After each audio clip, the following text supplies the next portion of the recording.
কি চলছিল? পলিটি। এর আগের দিন কী করানো হয়েছিল? নাগরিকত্ব অধিনিয়ম।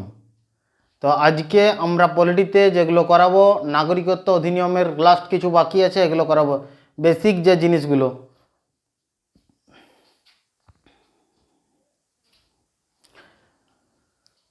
Polity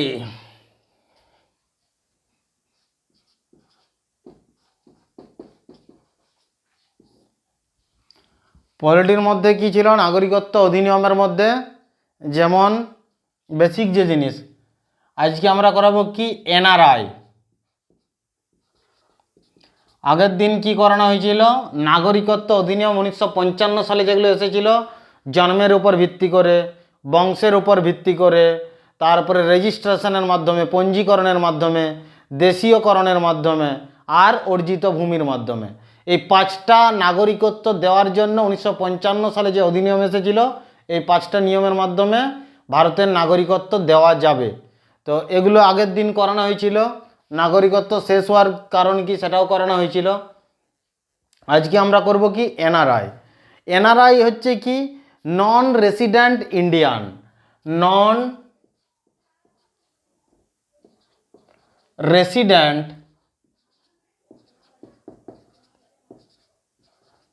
India, non resident Indian.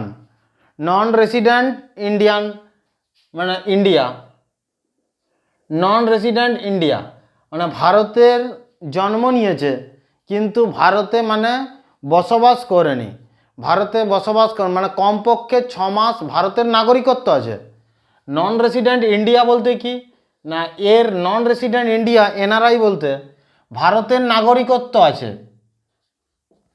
ভারতের নাগরিকত্ব আছে,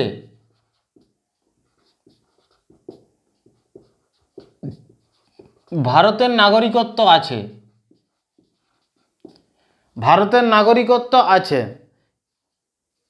যারা ভারতীয় নাগরিক তারা যদি বিদেশে কোনো কর্মসূত্রে কোনো কারণবশত তারা যদি বিদেশে যায়, যাওয়ার পর মিনিমাম 6 মাস যদি তারা বিদেশে থাকে কিন্তু সেই দেশের নাগরিকত্ব যদি না নেয় তাহলে তাদেরকে এনআরআই বলা হয়। 6 মাস যদি কমপক্ষে 6 মাস যদি বিদেশে কাজ করে, কমপক্ষে 6 মাস ভারত কমপক্ষে 6 মাস ভারতের বাইরে থাকতে হবে।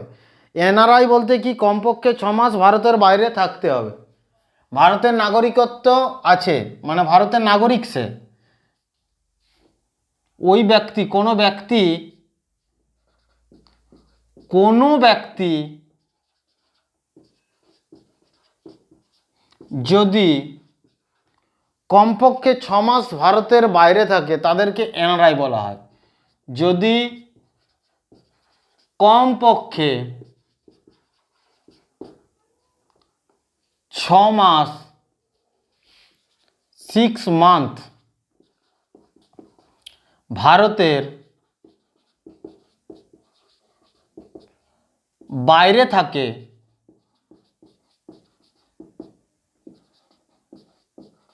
কমপক্ষে 6 মাস যদি ভারতের বাইরে থাকে তাকে এনআরআই, সেই ব্যক্তিকে কি বলা হয়? এনআরআই বলা হয়। কমপক্ষে 6 মাস ভারতের বাইরে থাকতে হবে।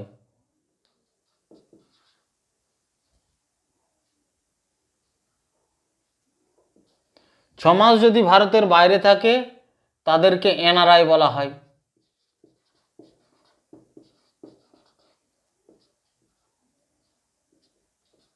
নন রেসিডেন্ট ইন্ডিয়া মানে ভারতে জন্ম নিয়েছে, ভারতেই মানে তারা কি না ভারতেই তারা বড় হয়েছে। তারা যদি কর্মসূত্রে ভারতের বাইরে মিনিমাম যদি 6 মাস থাকে তাদেরকে এনআরআই বলা হয়। এনআরআই বলা হয়, তাদেরকে এনআরআই বলা হয়। কমপক্ষে 6 মাস ভারতের বাইরে থাকতে হবে। এই এনআইআর অনেক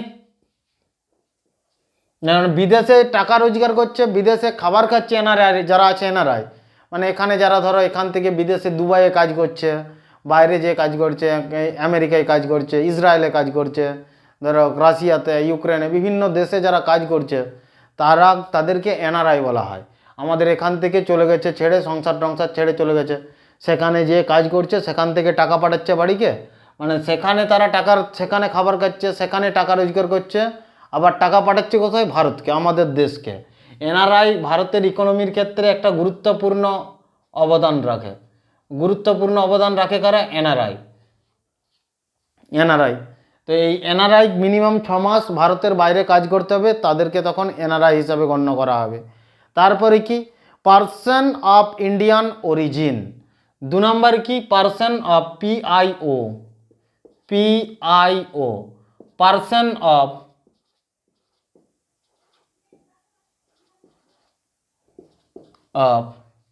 ইন্ডিয়ান অরিজিন।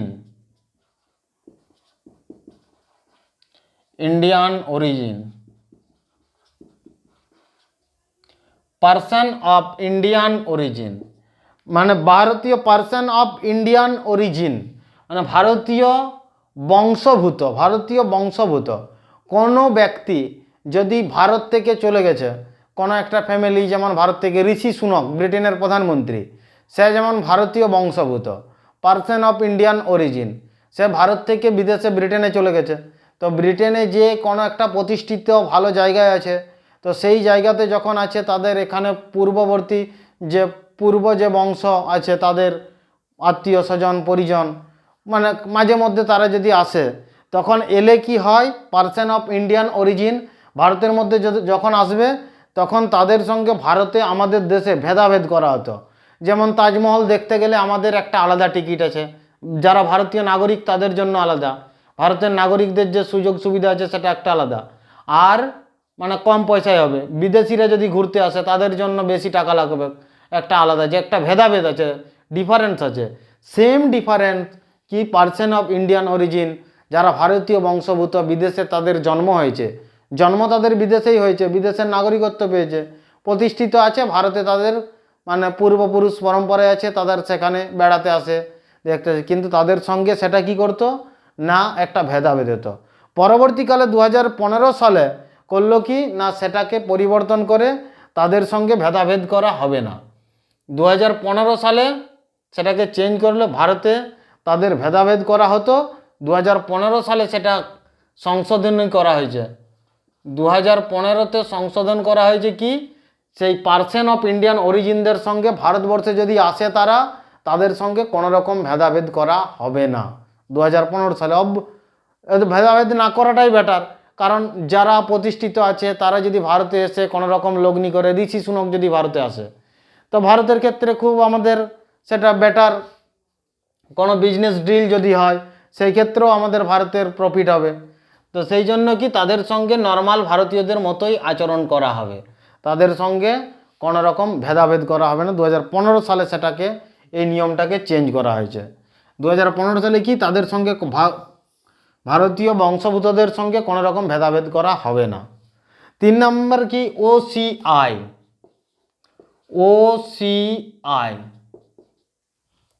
ওসিআই কি জিনিস?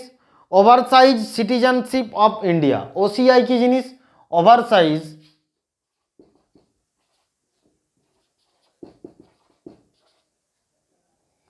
Citizenship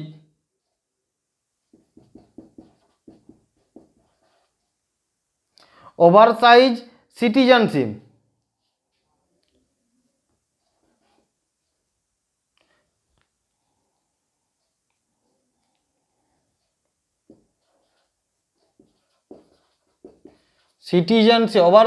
citizenship of Indian citizenship of India.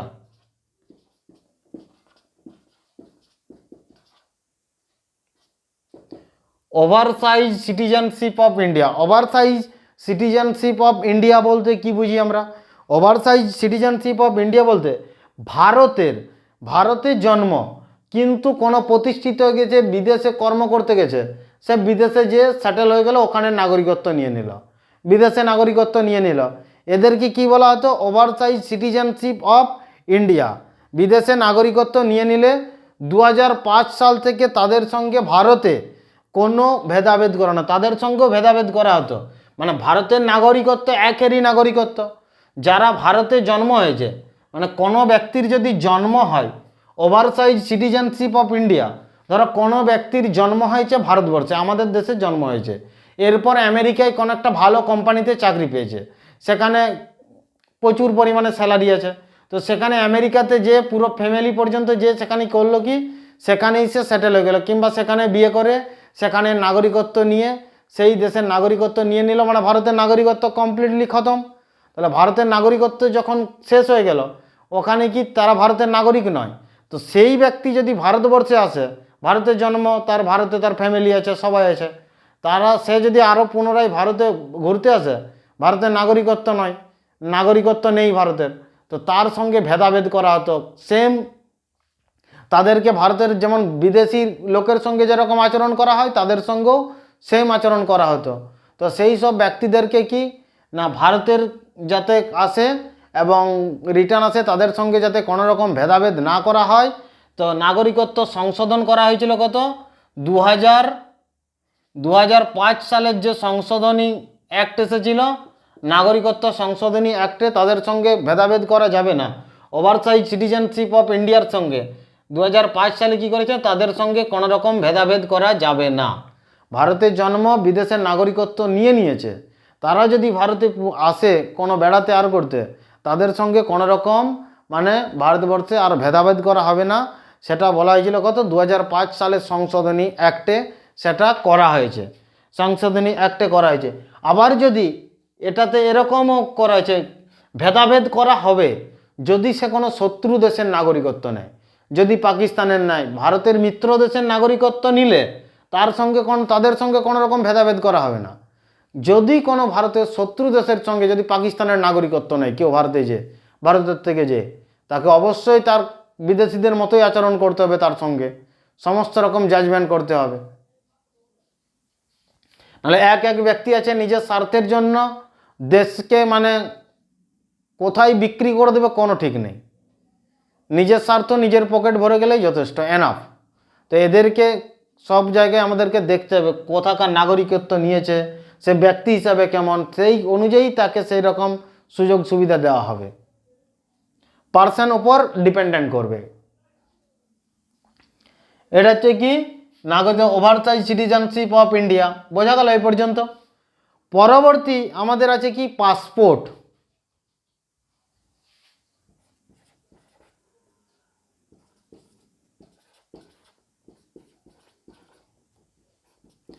Passport কি জিনিস না, পাসপোর্ট হলো এমন একটা জিনিস, আমরা ভারতের থেকে অন্য কোনো দেশে যাব, সেটা আমাদের দেশের পারমিশন, একটা বইয়ের মতো থাকবে, যেমন ব্যাংকের অ্যাকাউন্ট বই থাকে, ঠিক সেই রকম তোমার সমস্ত কিছু ডিটেলস, তোমার সমস্ত কিছু ভেরিফিকেশান, তোমার মধ্যে কোনো রকম ক্রিমিনাল কেস আছে কি না, তুমি দেশ ছেড়ে পালিয়ে যেতে চাইছো কিনা সেই রকম, নাহলে পাসপোর্ট হয়ে গেল, তুমি এখানে বড় সড়ো ক্রাইম করলে দেশ ছেড়ে পালিয়ে যাওয়ার জন্য, সেগুলো সমস্ত কিছু ভেরিফিকেশান করবে পাসপোর্ট যখনই বানাতে যাবে। তো পাসপোর্ট বানানোর সময় সব কিছু ডিটেলস ভেরিফিকেশান করবে, তোমার বিদেশে যাওয়ার আমাদের ভারতের একটা পারমিশন।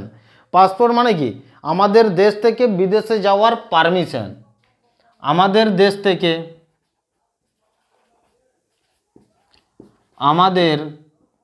শুধু আমাদের না, বিভিন্ন দেশ তাদের নিজেদের দেশ থেকে বিদেশে যাওয়ার পারমিশনকে কি বলা হয়, পাসপোর্ট। আমাদের দেশ থেকে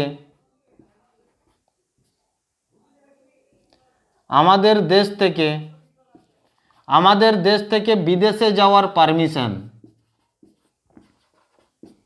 বিদেশে যাওয়ার পারমিশন,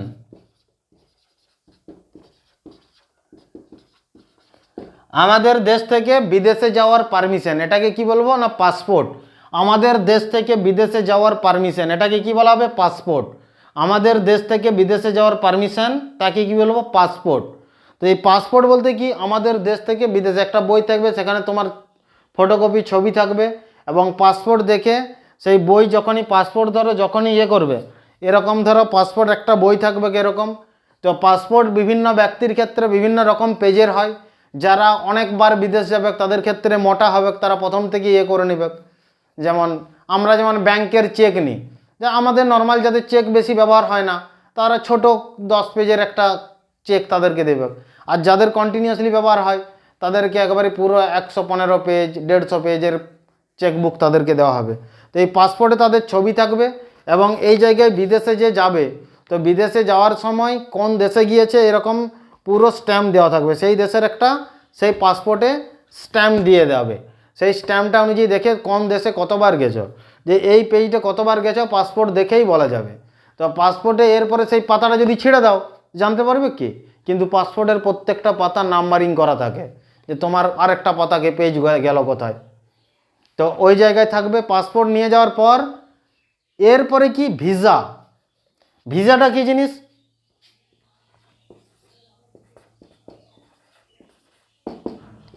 ভিসা বলতে কি?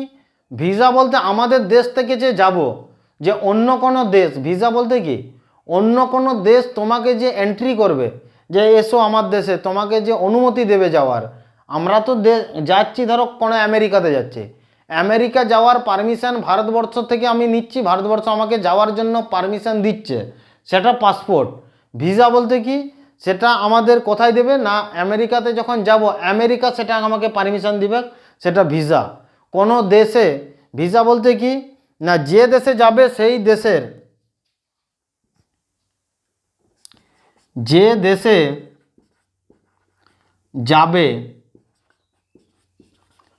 সেই দেশের অনুমতিকে কি বলা হচ্ছে? ভিসা। সেই দেশের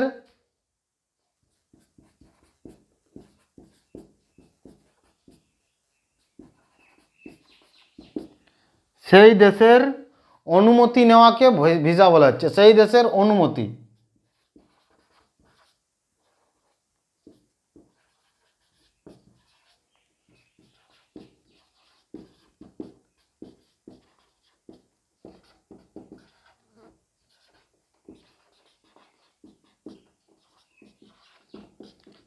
যে দেশে যাবে সেই দেশে যাওয়া, সেই দেশের অনুমতি নেওয়াকেই ভিসা বলা হয়। সেই দেশের অনুমতি নেওয়াকেই কি বলা হচ্ছে?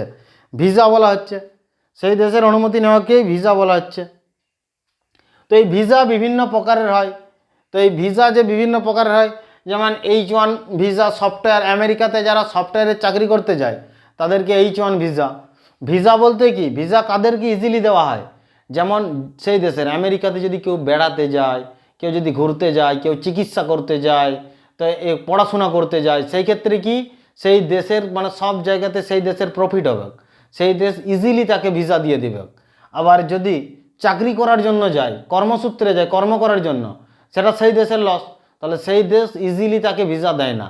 যেমন সবথেকে বেশি আমেরিকার সফটওয়্যারের থেকে ভারতের সফটওয়্যার ইঞ্জিনিয়াররা অনেক কম সস্তায় সেই জায়গায় কাজ করে দেবে। এই জন্য software visa, H1 visa easily America আমাদেরকে দেয় না, ভারতকে অনেক ইয়ে করার পরে দেয়।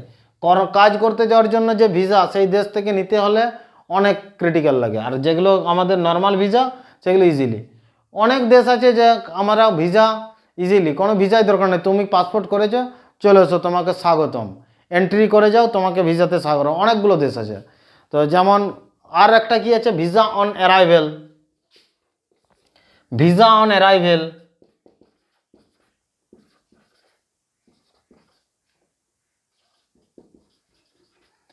ভিসা অন অ্যারাইভেল বলতে কি বোঝা যায়?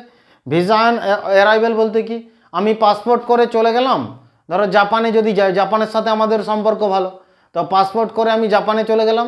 জাপানে যাওয়ার পর জাপানে যে আমাদের ওখানে, জাপানে যে আমাদের অ্যাম্বাসিডি আছে, ওখানে যে রাজদূত আছে, ওখানে জাপানের যে সংস্থা আছে, জাপানে যাওয়ার জন্য পারমিশন ওই এয়ারপোর্টের কাছেই সেখানে থাকে। সেখানে যেই কি যে ভারতীয় আছে, তো ভারতীয়কে এখানে ডাইরেক্ট ভিসা অন অ্যারাইভেল সেখানেই পারমিশন দিয়ে দেবে। সেই পাসপোর্টে একটা স্ট্যাম্প মেরে দেবে, এতদিন পর্যন্ত তুমি আমাদের দেশে থাকবে। সেই পাসপোর্ট অনুযায়ী তুমি দেখাবে, সেই অনুযায়ী তুমি কোথায় থাকবে, কোন জায়গায় থাকবে, পুরো ট্র্যাকিংয়ে থাকবে। তো সেই লোকাল থানাকে তোমাকে খবর জানাতে হবে। তো সেই অনুযায়ী তোমাকে সেই অনুযায়ী পুনরায় সেই ডেট অনুযায়ী চলে আসতে হবে। আবার যদি থেকে আরও যদি সেখানে বাড়াতে হয় টাইম, সেটা তোমাদের নিজস্ব রাজদূতে যেতে হবে, রাজদূতে যেয়ে তোমাকে টাইম বাড়াতে পারে, ভারতের যে পাসপোর্টের টাইম সেটা বাড়াতে পারে। ভিসা অন অ্যারাইভেল, সেই দেশে যাওয়ার পরে তোমাকে ভিসা দিয়ে দিবে, যাওয়ার সাথে সাথেই সেটাকে ভিসা অন অ্যারাইভেল বলা হয়, সেটাকে ভিসা অন অ্যারাইভেল বলা হয়। তারপরে কি অ্যাম্বাসেডার বলতে কি বোঝায়? অ্যাম্বাসেডারের পুরো মানে ভারতবর্ষে পুরো আন্তর্জাতিক যে অ্যাম্বাসেডার আছে, ভিয়েনা একটা চুক্তি করা হয়েছিল। সেই চুক্তিতে বলা হয়েছিল কি না, সন্ধিতে সমস্ত দেশের প্রত্যেক দেশে এক একটা করে রাজদূত মানে থাকবে, রাজদূত থাকবে, সেখানে তাদের এক একটা অ্যাম্বাসেডি থাকবে, ইংরেজিতে কি বলে অ্যাম্বাসেডার। তো সেই প্রত্যেক দেশে মানে ভারতবর্ষের মধ্যে কি পাকিস্তানের রাজদূত থাকবে, আমেরিকার রাজদূত থাকবে, সমস্ত দেশের রাজদূত থাকবে। আবার ভারতের রাজদূত সেই সমস্ত দেশে থাকবে। আবার রাজদূতদের এতটাই পাওয়ার ক্ষমতা আছে, সেই রাজদূত যদি কোনো কারণবশত সেই রাজদূতকে সহজেই ভারতবর্ষে অ্যারেস্ট করতে পারবে না। সেই রাজদূত যে রাজভবনে থাকবে মানে তাদের অ্যাম্বাসেডিতে যে থাকবে, সেখানে কোনো রকম ভারতের পুলিশ সেখানে এন্ট্রি করতে পারবে না, সেই দেশের নিজস্ব সেখানে চলবে, সেখানে কোনো মতেই তাকে গ্রেপ্তার করা যাবে না, এরকম নিয়ম আছে, সেখানে এন্ট্রি করতে পারবে না। কোনো ব্যক্তি যদি ক্রাইম করে এসে পাকিস্তানের কোনো লোক পাকিস্তানের যে অ্যাম্বাসেডি আছে যদি সেখানে ঢুকে যায়, তো সেখানে ভারতের পুলিশ যেয়ে পরে ওখানে জাজ করতে পারবে না, সেখানে যেয়ে পরে তাকে অ্যারেস্ট করতে পারবে না। হয়েছিল একবার ওরকম, তাদেরকে অ্যারেস্ট করতে পারবে না। এদের জন্য কি অ্যাম্বাসেডারের পাওয়ার, প্রচুর পাওয়ার আছে, তারা এতটাই পাওয়ার, তারা যেমন ভিসা করতে, পাসপোর্ট করতে এত টাইম লেগে যাচ্ছে, তারা ঘন্টা 3-4 ঘন্টার মধ্যেই সঙ্গে সঙ্গে তোমার পাসপোর্টের টাইম আর বাড়িয়ে দিবে সমস্ত কিছু। তো প্রত্যেকটা দেশের একজন একজন করে অফিসার সেখানে রেখেছে, আধিকারিককে রেখেছে, সেটা অ্যাম্বাসেডার। আর এগুলো না রাখলে বিভিন্ন, যেমন বাংলাদেশে যদি এরকম নিয়ম না থাকতো, মানে কি কোনো যদি অ্যাম্বাসেডার রাজদূতের উপর যদি আক্রমণ করা হয়, মানে সেই দেশের উপর সেটা আক্রমণ করা হলো, এটাই হচ্ছে মেন নিয়ম।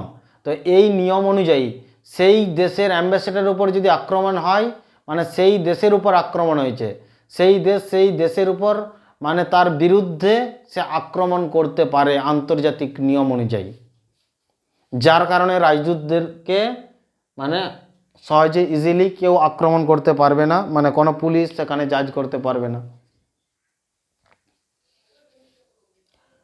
তো এনআরআই হলো পার্সন অফ ইন্ডিয়ান অরিজিন হলো, ওভারসাইজ সিটিজেনশিপ অফ ইন্ডিয়া হলো, পাসপোর্ট হলো, ভিসা অন অ্যারাইভেল হলো, আর কি অ্যাম্বাসেডার হলো। অ্যাম্বাসেডার সম্বন্ধে বোঝা গেল তো?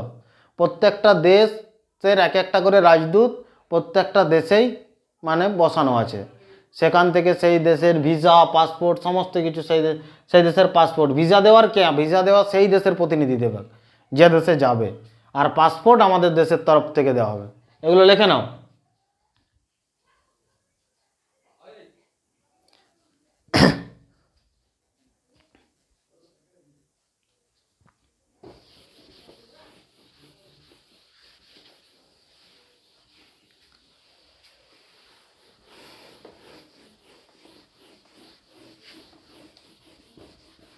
একবার 2013 সালে ভারতবর্ষে 2013 সালে ইন্ডিয়ার কর্ণাটকের কাছে আমাদের যে মৎস্যজীবীরা থাকে কেরালার যারা মৎস্যজীবী ছিল ইন্ডিয়ার,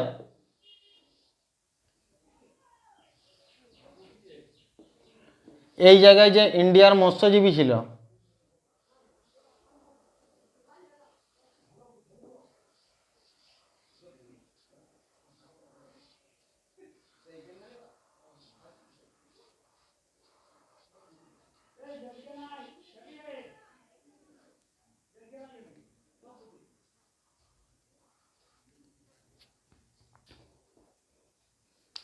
তো এই কেরালার এই জায়গায় ধরো সমুদ্রে মৎস্য চাষ করেছিল, ইটালির একটা এখানে জাহাজ আসছিল, একজন ব্যক্তি করেছিল কি ইটালির, সে এই মৎস্যজীবী একজনকে গুলি করে মেরে দিয়েছিল, সে ভারতীয় ছিল, তো এই ভারতের কেরালার ছিল, তো তাকে গুলি করে মেরে দেওয়ার পর এইকে নিয়ে এসে ভারতবর্ষ একে গ্রেপ্তার করেছিল। গ্রেপ্তার করার পর ভারতবর্ষে নিয়ে আসার পর ভারতের তো আইন কানুন প্রচুর, মানে তাড়াতাড়ি সেটা তো বিচার হবে না, তো বিচার হতে টাইম লাগবে। তো ও বলেছিল কি যে সোমালিয়ার জলদস্যু হিসাবে আমরা মনে করলাম ওকে, যার কারণে ওকে মারা হয়েছে। তো যে কাউকে মেরে দিবে কি, এটা তো নিয়ম না, ভারতের সেটা আইন আছে, বিচার ব্যবস্থা আছে, সে বিচারে কোর্টে। আর ভারতের বিচার ব্যবস্থা জানো তো, কন্টিনিউয়াসলি দিনের পর দিন ডেটের পর ডেট চলতেই থাকবে ইজিলি। তো মানে কন্টিনিউয়াসলি চলতে থাকবে, সেটাকে চলার জন্য যাতে কম হয়, তো ওই ব্যক্তি এখানে করেছিল কি, কেরালা থেকে একে অ্যারেস্ট করা হয়েছিল। ওই ব্যক্তি দুজনকে, ওই দুজন ব্যক্তিকে অ্যারেস্ট করা হয়েছিল, দুজন গুলি করেছিল। তো অ্যারেস্ট করার পর তাদের মানে যখনই করা হয়েছিল, করার পরে সুপ্রিম কোর্টে, ইটালি থেকে কি করেছিল, সুপ্রিম কোর্টে আমাদের অ্যাপিল করেছিল যে তাদের এমার্জেন্সি ইটালিতে একটা কাজ আছে, তাদেরকে ওখানে নিয়ে যাওয়া হবে। তো নিয়ে যাওয়ার জন্য ভারত থেকে তো তাদেরকে যেতে দেয় না, তাহলে এখানে জেলে বন্দি আছে। তো ইটালিতে তাদেরকে নিয়ে যাব, তাদেরকে এমার্জেন্সি কাজ করার পর যখন চাইবে তখন আমি আবার ভারতে পাঠিয়ে দেবো। তো যখনই সুপ্রিম কোর্ট থেকে এটাও ভেবে দেখেনি যে ছেড়ে দেবো, তো যখনই ছেড়ে দেবো দেখেনি 2013 সাল নাগাদ, তখন ইটালির অ্যাম্বাসেডার, তখন আমাদের ইটালির যে অ্যাম্বাসেডার ছিল, অ্যাম্বাসেডার যে গ্যারান্টার হয়েছিল যে যদি ওরা যদি এখানে ফেরত না আসে, আমি তখন নিজে গ্যারান্টার হয়ে দাঁড়াচ্ছি, যে ওদের গ্যারান্টার আমি হচ্ছি। কিন্তু অ্যাম্বাসেডারের যে এতটাই পাওয়ার ক্ষমতা আছে, ওকে গ্যারান্টার রেখে কিছু লাভ আছে কি? সুপ্রিম কোর্টও তখন সেটা ভেবে দেখেনি যে অ্যাম্বাসেডারকে আটকাতে যাবে। ইটালি চলে গেছে, আর তো ফিরে আসেনি। তো এরকম যদি ভারতে আজকে মেরে চলে গেল যে এটাকে ওকে চলে গেল রিটার্ন, ওর কিছু করা হলো না, মানে যে কেউ এসে তো ভারতে মেরে চলে যাবে। তো ভারতের দেশে এসে যে কোনো দেশ থেকে এসে মেরে চলে যেতে পারে, তো তার বিরুদ্ধে যদি কোনো কিছু না হয় তাহলে সেটা তো মানে ঠিকঠাক না।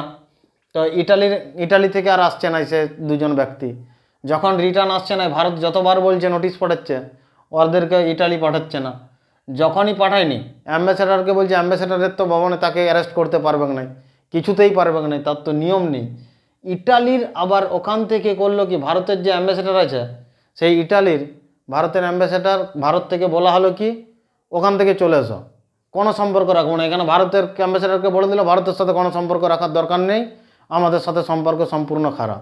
তখন ইটালি দেখছে যে ভারতবর্ষ করছে কি, একজন ব্যক্তিকে মেরে দিচ্ছে সেই জন্য, যে কি এই দুটো ব্যক্তির জন্য ভারতের সঙ্গে ইটালির পুরো সম্পর্ক খারাপ, বিরাট একটা বাওয়াল তৈরি করে দিয়েছে। ওটা যাতে না হয়, তখন ওরা ভয়ে সেই কারণে করলো কি না, ওই দুজন ব্যক্তির জন্য কেন দুটো দেশের সঙ্গে সম্পর্ক খারাপ হয়, তো দুটো ব্যক্তিকে পুনরায় ভারতে রিটার্ন পাঠিয়েছিল।